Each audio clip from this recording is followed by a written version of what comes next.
suis varois et donc j'ai très tôt été intéressé par la vie publique et je me suis rapproché à l'époque du député de ma circonscription qui était Yann Piat et donc je me suis engagé à ses côtés et ça a été la rencontre avec une femme qui avait des idées, qui avait surtout des convictions, qui se battait déjà contre certains systèmes établis et donc ça m'a renforcé dans ma volonté de m'engager pour mon pays et puis pour mes administrés.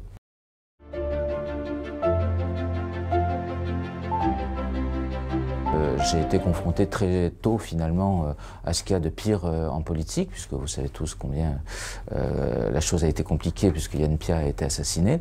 Et donc j'ai commencé ma carrière politique par des moments très intenses, très durs humainement parlant. Et puis en même temps ça a été quand même une grande leçon de vie parce qu'à 20 ans j'ai découvert le cynisme, la lâcheté, enfin toutes choses qu'on a l'habitude de voir en politique. J'ai quand même été au chômage pendant plus d'1 an, donc avec tout ce que cela signifie, de doute, on n'a plus confiance en soi, on se demande pourquoi les portes se ferment, pourquoi on n'y arrive plus.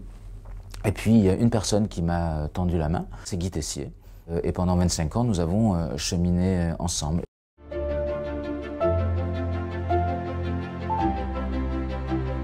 Ce qui sous-tend la politique que je défends, c'est la qualité de vie. Les 9e et 10e arrondissements ont un ADN particulier, ce sont des arrondissements qui sont très espacés, puisque c'est en superficie la moitié de Paris. Donc pour vous dire, c'est très vaste, et donc beaucoup d'espaces verts, beaucoup de jardins, et donc je m'emploie d'abord à les préserver et surtout à en développer. Et donc ça, c'est vraiment ma marque de fabrique, je suis très attaché à cela. Et puis en même temps, bon, on est dans la 2e ville de France, donc ça signifie qu'il faut aussi accompagner la mutation de cette ville, la mutation de ses quartiers. Donc en ce moment, on a le boulevard Urbain Sud qui est un chantier relativement colossal, donc il faut le porter politiquement parce que c'est bien beau de dire il faut le boulevard Urbain Sud, mais après il faut quand même l'expliquer, il faut que les choses se passent assez normalement.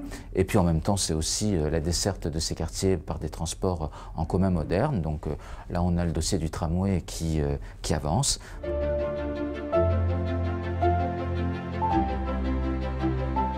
Elle est la candidate naturelle pour assumer cette responsabilité.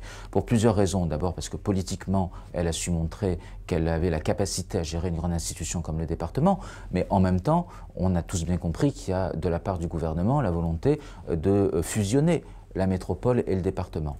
Et donc, en mettant à sa tête la personne qui est déjà présidente du département, eh bien, en quelque sorte, on avance sur le tempo voulu sur le calendrier du gouvernement, et moi je trouve que c'est très bien. Parce que le département a l'argent et la métropole a les projets.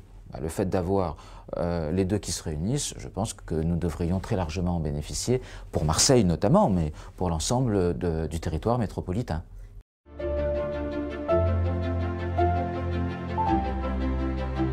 Il a effectivement la légitimité pour être candidat. Je veux dire, il est sénateur depuis, ou parlementaire, entre ses mandats de député et de sénateur depuis maintenant plus de 20 ans. Il a été maire d'arrondissement, donc il a la légitimité pour exprimer le désir d'être maire de Marseille. Maintenant, très sincèrement, on est sur le temps métropolitain. Voilà. Il y a eu une décision forte de Jean-Claude Gaudin, il y a une candidature de Martine Vassal. L'enjeu, on le voit bien, c'est fusionner les deux institutions. Le président de la République a envoyé une lettre de cadrage au préfet de région pour dire, bon voilà, c'est vous qui êtes missionné pour opérer la fusion, donc on a bien compris que le président veut accélérer le tempo. Donc aujourd'hui, je dirais, le devenir de notre territoire passe par notre absolue nécessité de réussir cette fusion. Les municipales arriveront bien plus tard.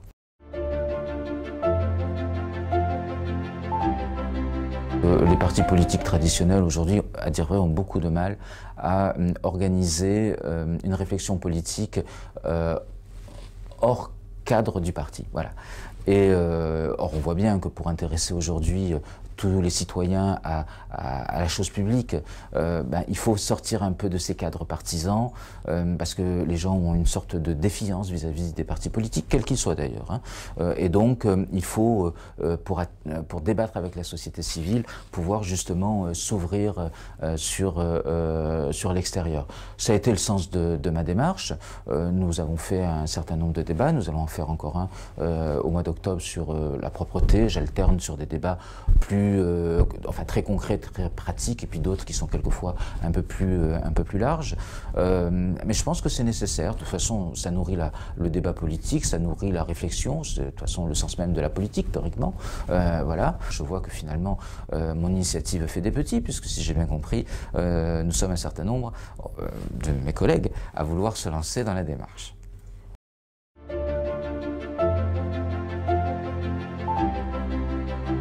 Très bien, parce que pas du genre à être quelqu'un qui écoute au doigt et à l'œil, plutôt du genre à dire ce que j'ai envie de dire. Donc moi, tant qu'on me laisse la liberté de dire les choses, il n'y a pas de souci.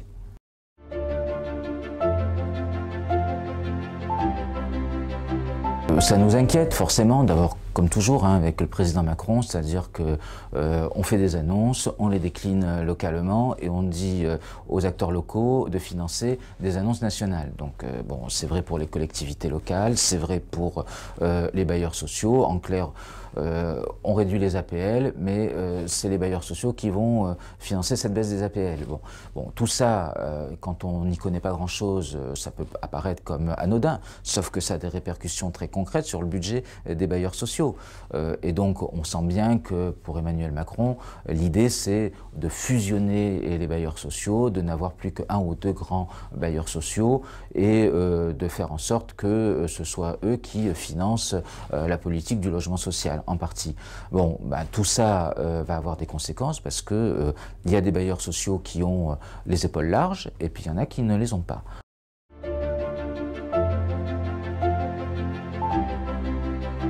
Alors nous, 13 Habitat, parce qu'on essaie de bien gérer et de gérer en bon père de famille la maison, bon, on a, je dirais, la capacité à absorber un certain nombre de réformes, mais jusqu'à un certain point.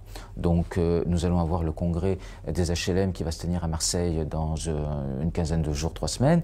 Bon, ça va être un moment de vérité. Et il ne faut pas oublier non plus que nous sommes quand même des grands donneurs d'ordre, c'est-à-dire qu'aujourd'hui, s'il n'y a pas les bailleurs sociaux, eh bien le monde de l'immobilier, le monde de la construction peut être en difficulté. Donc si on nous affaiblit, ça peut avoir des répercussions très concrètes sur le monde économique local.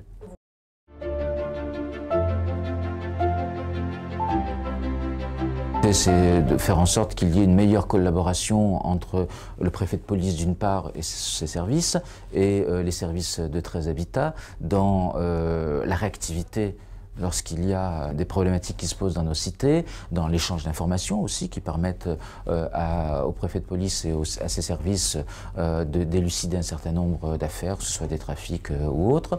Et puis en même temps, c'est pouvoir nous épauler sur les sujets du moment, les rodéos urbains notamment, parce qu'on en a beaucoup dans nos cités et malheureusement pas que dans nos cités. Et en même temps, tout ce qui concerne l'expulsion des trafiquants, puisque vous savez que je me suis engagé dans un combat, parce que c'est un vrai combat, d'expulser les trafiquants et leurs familles qui empoisonnent la vie des honnêtes locataires.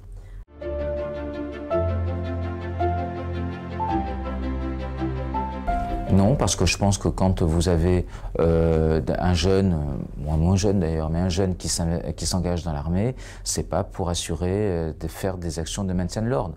Quand vous vous engagez dans l'armée, c'est pour défendre son pays, c'est pour participer à des opérations, à des théâtres d'opérations extérieures. Par contre, je suis favorable à deux choses. C'est que d'une part, on augmente les moyens des forces mobiles de sécurité, alors que ce soit gendarmerie mobile ou CRS, voire même peut-être créer, je l'avais dit, une force spécifique aux cités, comme ça peut exister aux États-Unis. On sent bien que dans certaines cités, si on veut réussir, on peut mettre tout ce qu'on veut, on peut refaire les escaliers, on peut repeindre les logements, les façades, on peut repenser l'espace public, mais on ne réussira pas si on ne se réapproprie pas, je dirais, le territoire républicain.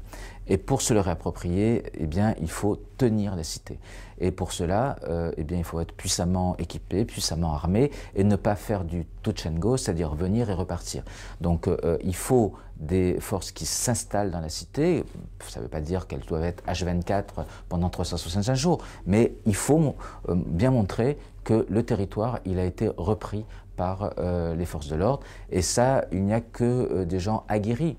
Former cela. Et donc, par contre, recruter des anciens militaires, on a aujourd'hui des jeunes militaires qui, qui ont des contrats courts de 3 à 5 ans, une fois qu'ils ont fini leur engagement dans les armées, ben, quelquefois ils sont un peu démunis, ils ne savent pas quoi faire, eh bien, leur permettre de se réengager dans des forces républicaines de sécurisation des quartiers, ça aurait du sens.